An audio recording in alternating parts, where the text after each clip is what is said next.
Hello and welcome, friends. The inspiration for today's nature doodle came from my own backyard in northern Minnesota.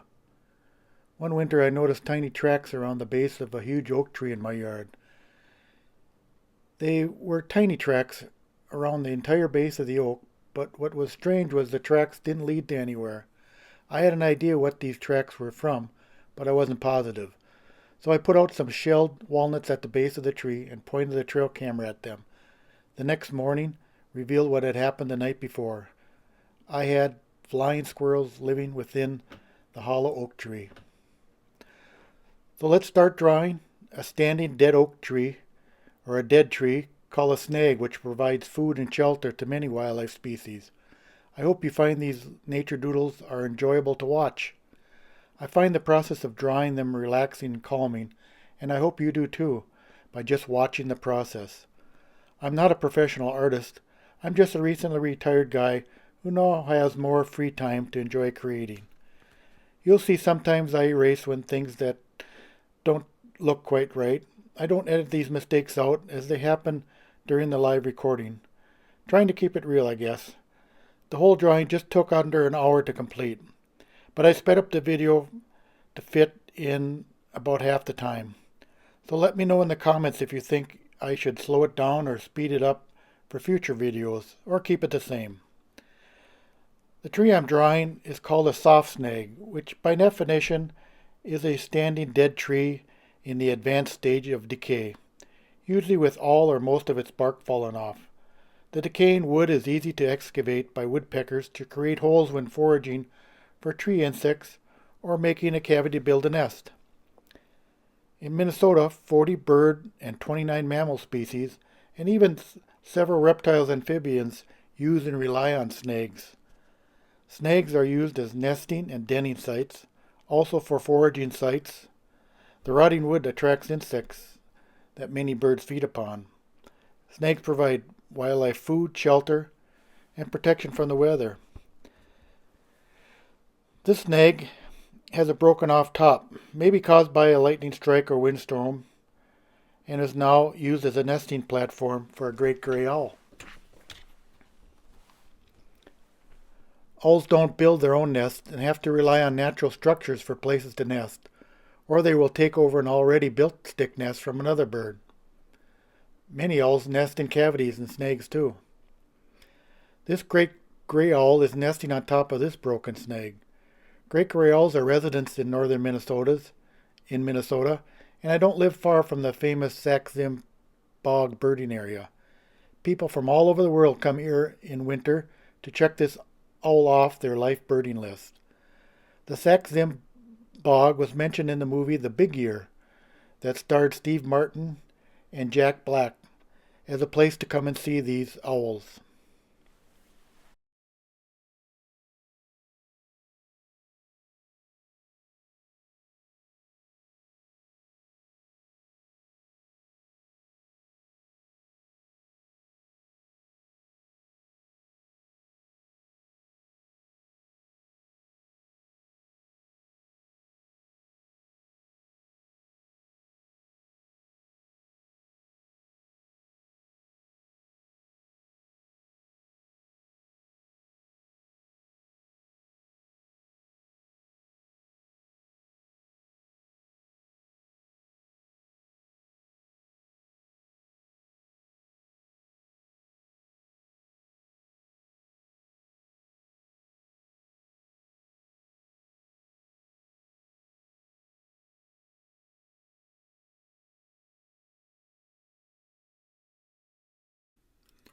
I'll start drawing the cavities now, and the view I'm looking for is kind of a cutaway view, or as if you had x-ray vision to see inside of these cavities.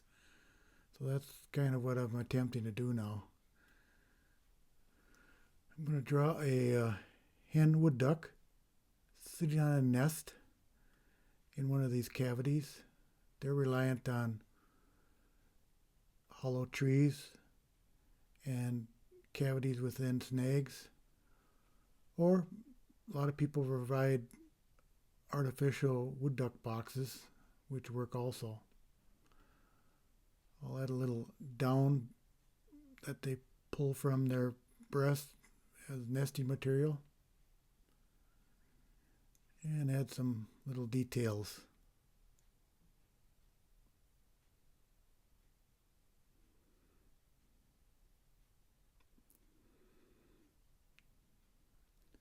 Add some shading to make it look somewhat three-dimensional and hollow.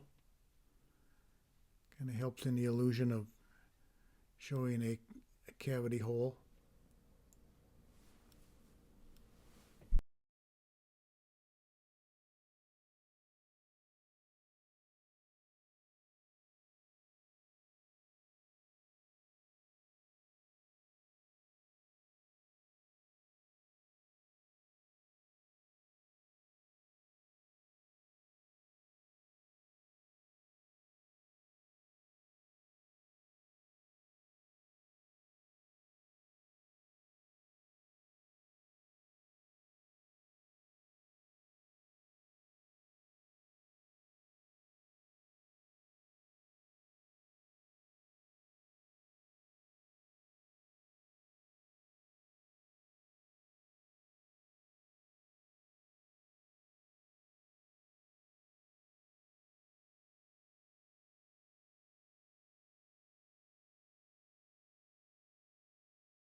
Many of the holes or cavities in trees are made by woodpeckers when they are making a place to nest or foraging for food. They can excavate several holes every year if suitable larger diameter trees are available. And they don't use the same hole twice for nesting, so this can result in a lot of holes made every year. A hole can also form from a branch that broke off. It dies and rots away from water and fungus that was getting into the tree. That's so these two holes I drew here were probably broken off branches that rotted out and formed a cavity within the tree.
I'm attempting to draw a scenario where a pine marten climbed this snag and enter into the home of a family of flying squirrels and what would happen, or at least that's how I imagine it, is pine marten getting in this hole and the flying squirrels escaping out the other one. So that's the effect I'm trying to portray.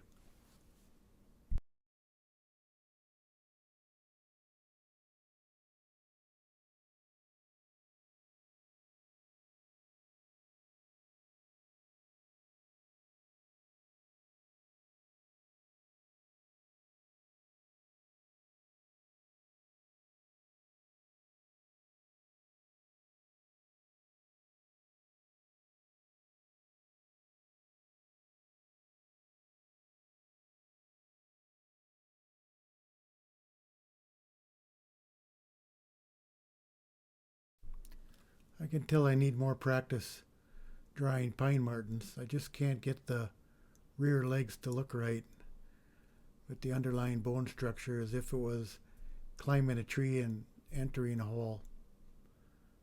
I'll have to do more practice offline.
Pine martens also den and have their young in hollow trees, whether standing snags or laying on the ground. So they're dependent on cavities too. I'll draw a little flying squirrel here.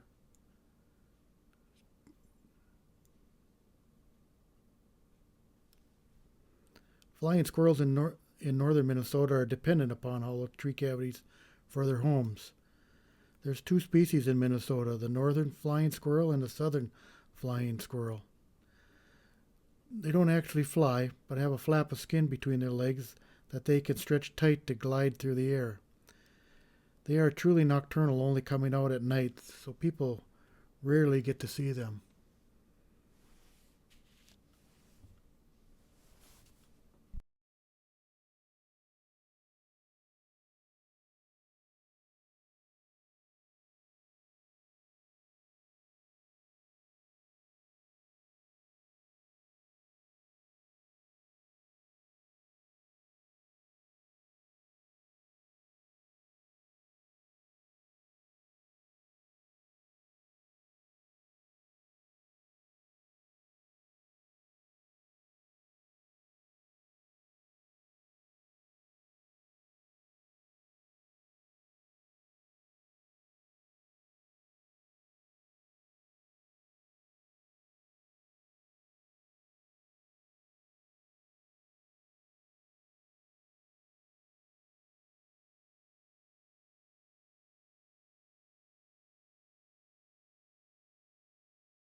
I can only imagine the excitement that would take place if you were a flying squirrel and a pine marten suddenly appeared into your home.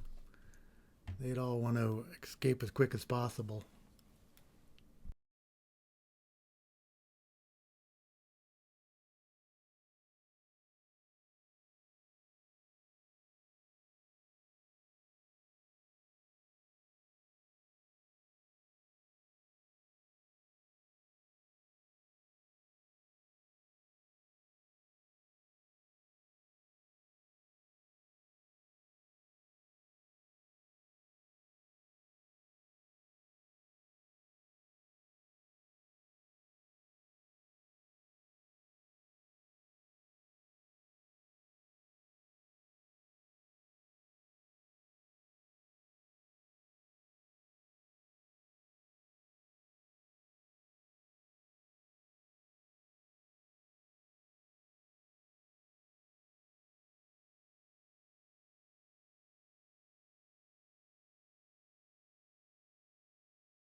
I can tell I need a little more practice drawing flying squirrels. It's hard not to draw a flying squirrel in this position that would look like a bat, but doing the best I can.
I think I should have drawn the head on this one a little larger for the right proportions, but I'll leave it for now.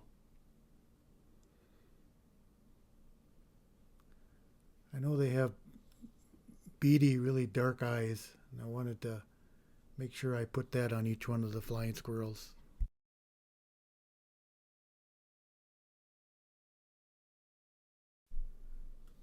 Going to add another type of cavity hole here, put in by a pileated woodpecker.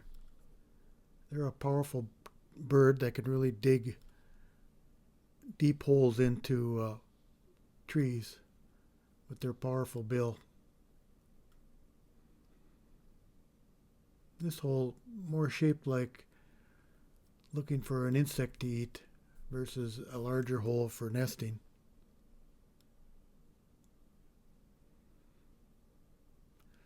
To me, pileated woodpeckers look kind of prehistoric, like they came out of the age of dinosaurs.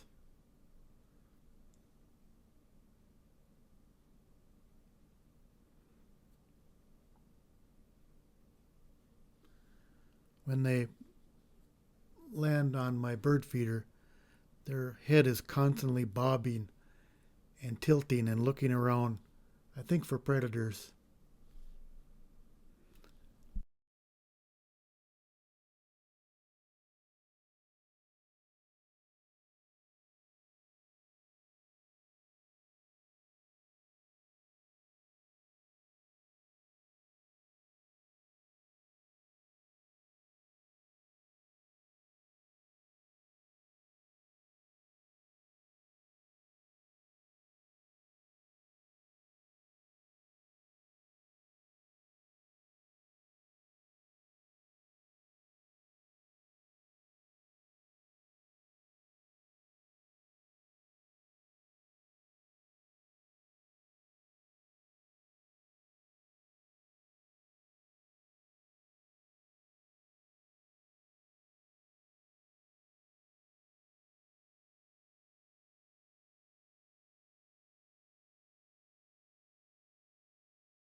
I have to add a smaller hole now that I've seen before in the forest.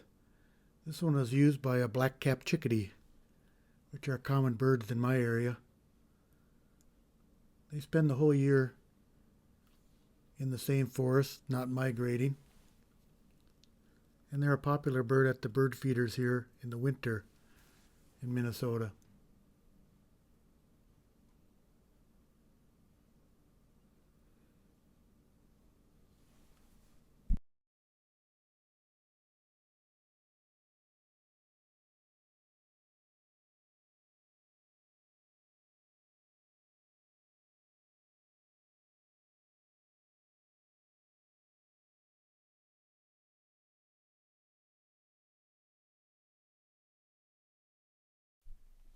Let's draw a smaller little cavity here and put a nesting female in the bottom.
I'm imagining this snag, standing dead tree, is losing most of its bark, but I'll draw in some remaining patches of bark that are still there hanging on. Gives it maybe a little more feeling of depth if I drew in the bark. I imagine this tree as being an old white pine tree, which make good snags in the forest.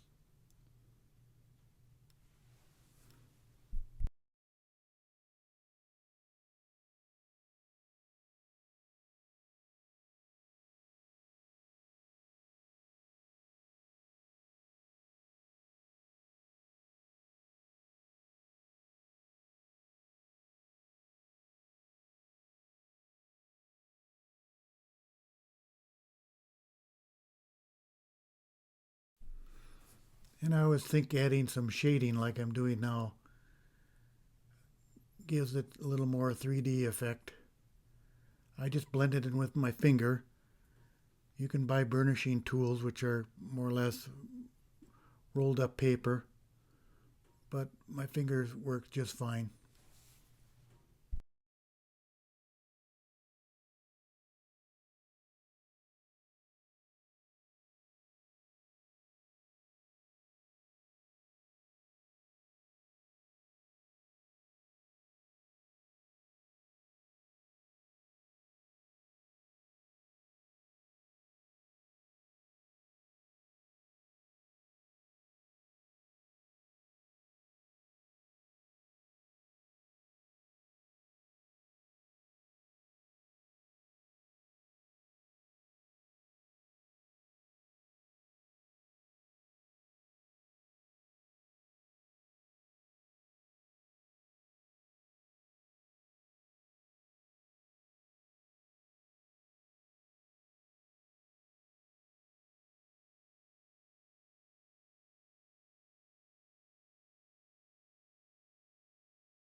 It seems like this final shading and little detail work really bring it out and really add depth and detail and really makes the drawing look in 3D. I think I'll add one little bird here, a nuthatch, to complete this drawing. Nuthatches are remarkable birds. They're kind of the acrobat or gymnasts of the bird world. They can climb up and down and all around, forward and backwards on the side of a tree without falling or losing a beat. I don't know how they do it. Now, since this imaginary snag is in the forest, I imagine it's a very tall standing snag and it's surrounded by other trees. So I'm adding some filler in here to draw some of the branches from the adjoining trees that might be standing there.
Dead standing trees or snags have the potential to provide more wildlife habitat than a live one, providing homes and forage sites for wildlife.